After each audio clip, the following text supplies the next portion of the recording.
বন্ধু আৰু বান্ধৱীসকল, কালি নাওটো কিমান জমনি হ'ল। কাকতিৰ লগত মই কথা পাতি আছিলোঁ, কথাই কাকতি ক'লা যে মই এটা ঘোঁৰা আনিছোঁ।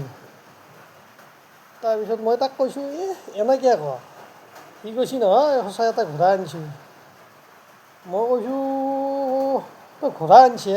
কৈছে, মই এটা ঘোঁৰা আনিছোঁ। মই ভাবিছোঁ ই পথাৰ নাযায়, গৰু নানিলে কোনোদিন হেৰি নকৰে, এনেই ঘূৰিয়ে থাকে, সি ঘোঁৰা আনিছে।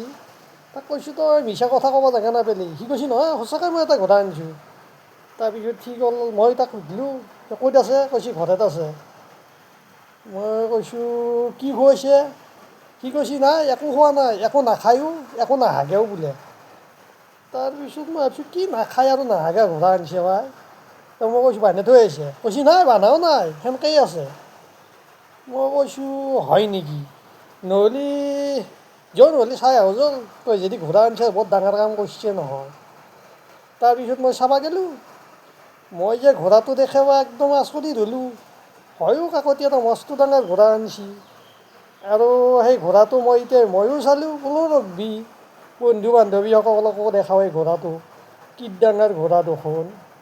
কাকতিৰ ঘোঁৰা আগে গুৰে সমান, না খোৱা মুখ আছে, না কিবা আছে। এইটোৱেই কাকতিৰ ঘোঁৰা।